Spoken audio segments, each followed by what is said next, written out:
The call came on a Tuesday afternoon, and I remember the exact moment because I was standing at the prep sink peeling sweet potatoes for the supper rush. Same as I had done almost every Tuesday for 31 years. My son's voice came through the phone sounding flat and practiced, like he'd rehearsed what he was going to say. "Dad, my wife and I have been talking. We think it makes sense for both of us to be added to the deed on the restaurant. For the future." I set the peeling knife down on the edge of the sink. I took one slow breath. "Your wife?" "Ingrid," he said, as if the name explained everything. "We got married last month. Small ceremony down in Savannah. I was going to call sooner, but things move fast. Small ceremony in Savannah, last month. My only child had gotten married without telling me. And the first thing his brand new wife wanted was access to the business I'd spent 3 decades building from a 16-seat lunch counter into a full-service restaurant that fed half of Charleston on any given Friday night. I didn't say yes. I didn't say no. I said I needed to think about it, and when I hung up, I walked outside to the alley behind the restaurant and sat on a milk crate and stared at the brick wall across from me until one of my line cooks stuck his head out the door and asked if I was all right. I wasn't all right, but I wasn't going to figure that out standing in an alley. Glad you're here. Stay with me until the end, and drop your city in the comments. I want to know how far this story has traveled.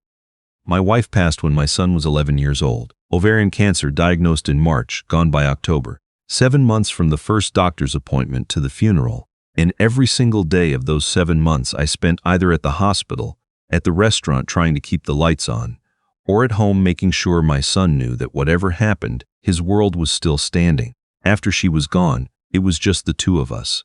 I poured everything I had into that boy and into that restaurant, because they were the two things she had loved most, and keeping them both alive felt like the only way I knew how to honor her.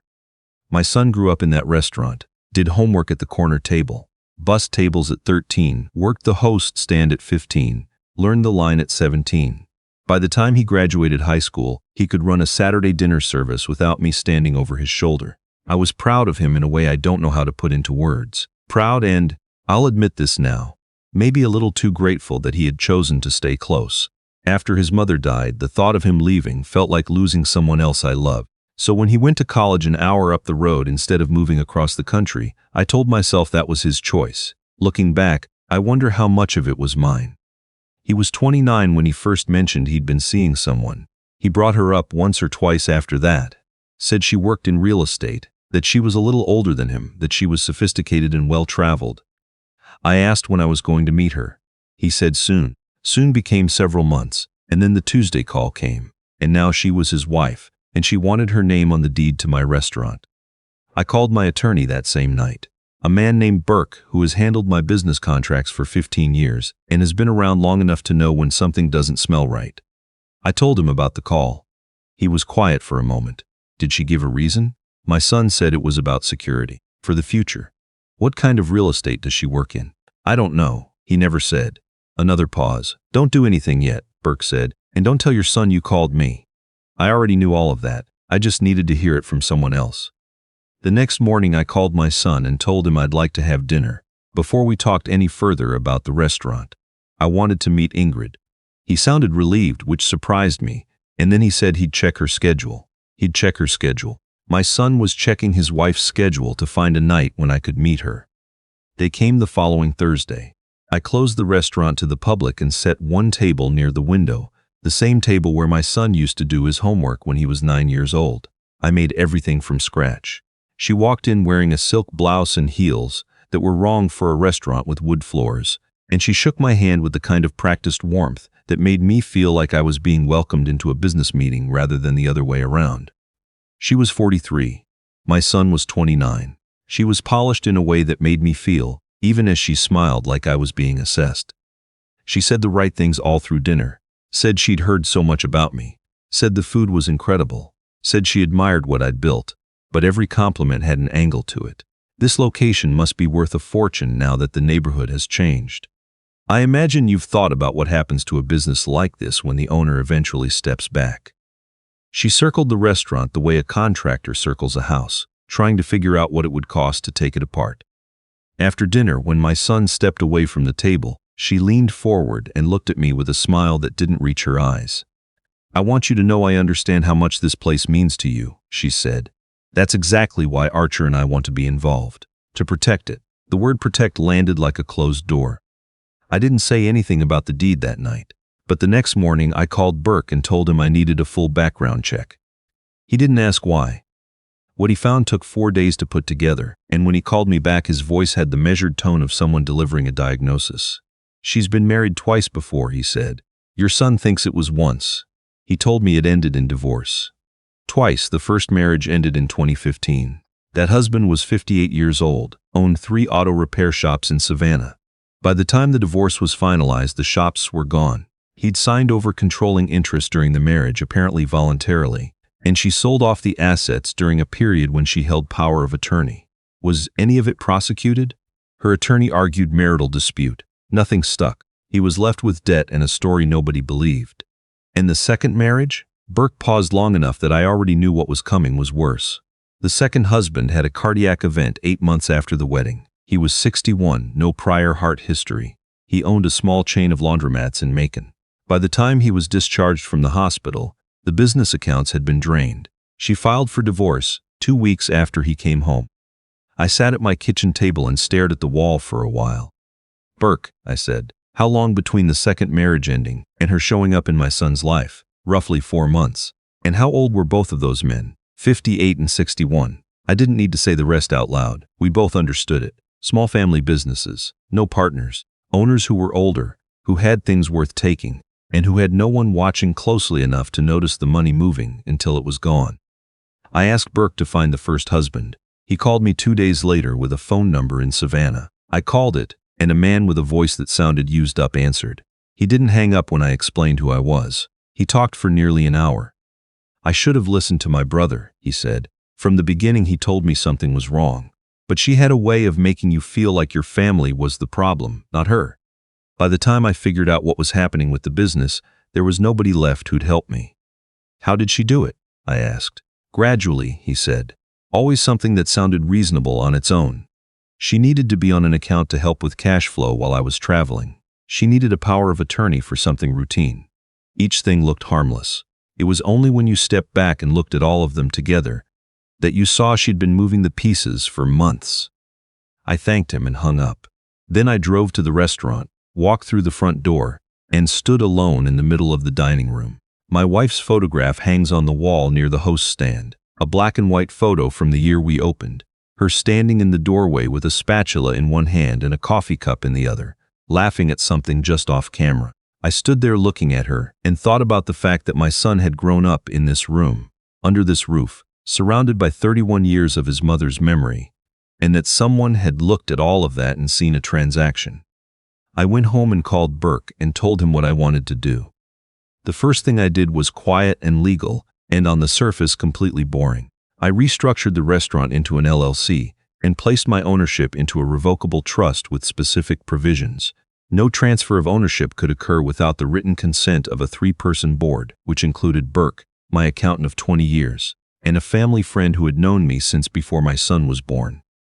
Any attempt by a spouse, current or future, to access ownership through my son would have to go through that board, and that board knew exactly why they'd been put there. I had the paperwork finalized and signed on a Friday. The deed transfer had been requested on a Tuesday 6 days. The second thing I did was prepare a package. Burke helped me put it together over 3 evenings at his office. Court records from the Savannah divorce, financial documents from the Macon situation, a timeline of both previous marriages laid out side by side against the timeline of my son's relationship with Ingrid, which showed clearly that she had entered his life within 4 months of the second marriage ending. She had come from one situation directly to the next, the way someone changes jobs. At the bottom of the stack I placed a letter I'd written myself, not to Ingrid, to my son. I didn't accuse her of anything in that letter. I laid out what I had found and asked him to look at it with the same clear eyes he'd use if a stranger brought him the same information about someone he barely knew. I told him I was not asking him to leave his wife. I was asking him to look at the facts. I told him I loved him the way I had loved him, since the moment I held him in that hospital room when his mother was still strong and healthy, and none of what came later had happened yet. I told him that if I was wrong, I would spend the rest of my life apologizing. But if I was right and I stayed quiet, I would never forgive myself. I had the package hand-delivered to my son's apartment on a Saturday morning while Ingrid was at a showing. He called me at noon. He didn't sound angry. He sounded the way he used to sound as a child when something had frightened him.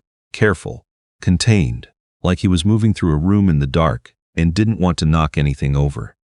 "Dad," he said, "I need to ask you something and I need the truth." "That's all I've ever given you," I said.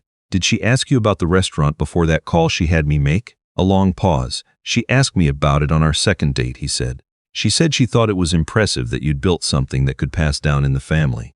She asked if it was just yours or if the two of us were planning to run it together." I closed my eyes. Second date. She had been doing research before they'd ordered their first meal together. What else? He was quiet a moment.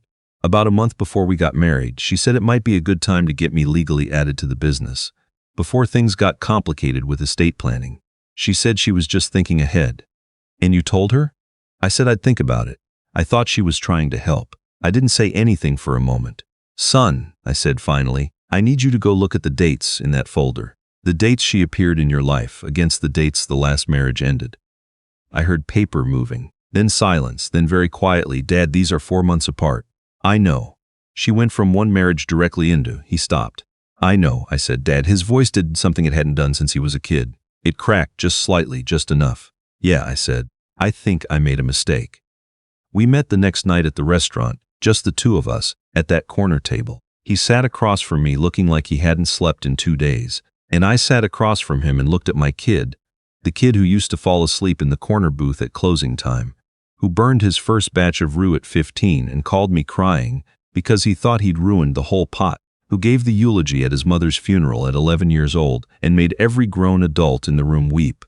I put my hand on his arm and didn't say anything, because sometimes silence is the kindest language. He'd confronted Ingrid the night before he called me. He told me what happened when she realized the research had been done. When she understood that the legal structure had already changed, that whatever she'd been working toward was gone before she'd even gotten close to it. The warmth left her face immediately. She didn't cry. She didn't ask him to hear her out. She got cold and precise and told him that he was being manipulated by a controlling old man who couldn't stand to see his son live his own life. She used words like toxic and unhealthy and obsessive. She said it with a fluency that my son described to me as rehearsed, like she'd said it before, like it was a script she already knew by heart. She left the apartment that same night. Burke filed the divorce paperwork within the week.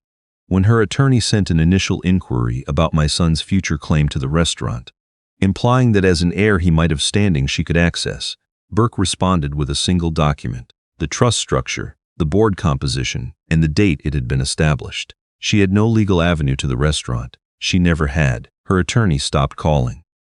My son took some time after that. He saw a therapist, someone who works specifically with people who've come out of psychologically coercive relationships. The phrase she used, coercive control, made something click for him about how thoroughly he'd changed in those months, how completely he'd come to see me and the restaurant through Ingrid's framing without noticing it happening. I thought I was finally making decisions for myself. He told me, maybe 2 months after everything ended. I thought I was being independent, but I was just doing what she wanted instead of what you wanted, and I called that freedom. I traded one voice for another and didn't even notice. I told him that wasn't a character flaw. I told him it was what a skilled predator does. It didn't fix things right away, but over time it helped. I also did my own reflecting. Burke asked me once, in one of his more direct moments, whether I thought my son might have been more susceptible to someone like Ingrid because he'd spent so many years close to home, building his identity inside a world I'd already created. It was an uncomfortable question and I didn't answer it quickly, but I turned it over for weeks. My son had lost his mother at 11. I had spent every year after that keeping him safe, held close, protected from anything that felt like another loss. I told myself that was love, and it was love. But I think somewhere inside all of that protection I had not given him enough practice with the kinds of decisions that teach you who to trust and who to question. I had held the restaurant together so completely that he never had to face a real crisis in it.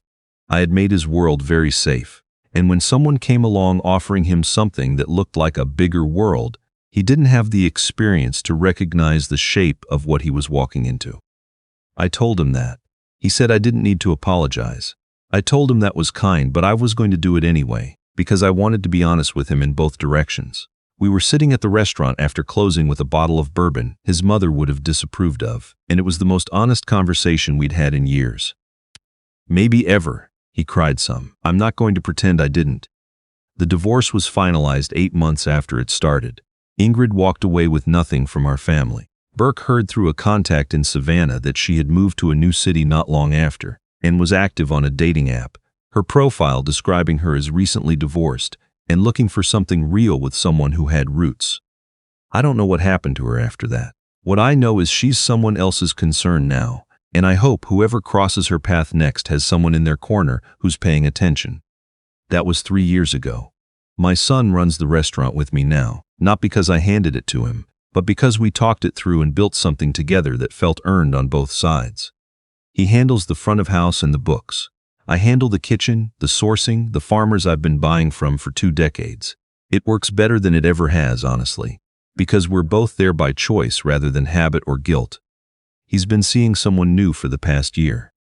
A woman who teaches 4th grade and who came into the restaurant one evening for a birthday dinner with her friends and left a note with the check that just said the gumbo made my week. He introduced her to me on a Sunday afternoon, 3 months into dating her, before I asked and before she suggested it. He just called me up and said, I want you to meet someone. We had lunch here and she sat in that corner booth, the same one where my son used to do his homework, and she asked me questions about his mother, about where the recipes came from, about what it was like to run a kitchen for 30 years. She wasn't sizing the place up. She was curious about it. There is a difference you can feel between those two things, once you've learned to look for it. I liked her very much. The restaurant is in a trust now, and it's going to stay there. When I'm ready to step back, my son will take over under a structure that protects it from whatever comes, from divorce, from debt, from the kinds of accidents that happen when someone doesn't see a threat until it's standing at the prep sink with them. The trust is not because I don't trust my son. It's because his mother and I built something that is bigger than any one bad decision. And I want it still standing for whatever grandchildren end up sitting at that corner table someday. Some nights after closing, when the staff has gone home and the dining room is quiet, I walk through the restaurant by myself the way I have for 31 years. I straighten chairs, check the walk-in, turn off the lights one section at a time. I stop at the host stand and look at that photograph of my wife, the one where she's holding the spatula and laughing at something just off frame. I have spent 3 decades wondering what she was laughing at. My best guess after all this time is that it was me. She found me funny in a way nobody else has quite managed since. I think she would have had something sharp and exactly right to say about Ingrid, something that would have cut straight to the heart of it, in 12 words or less, the way she always did. What I know for certain is this: somebody tried to take everything she and I built together, and they failed. Not because I was smarter than them or moved faster than them. Because I loved this restaurant and I loved my son enough to pay attention when something didn't feel right. That's the whole story. You don't need anything dramatic or extraordinary to protect what matters to you. You need to be watching, and you need to be willing to have the hard conversation before the only conversation left is the one where you explain why you stayed quiet. My son texted me last week. A photograph of a receipt from the lumberyard. He's been planning a small patio out back, extending the dining space into the courtyard, something his mother always wanted. He wants to put a plaque on the wall out there. Her name, the year we opened, and nothing else. I texted back one word: perfect. Some things don't need more than that.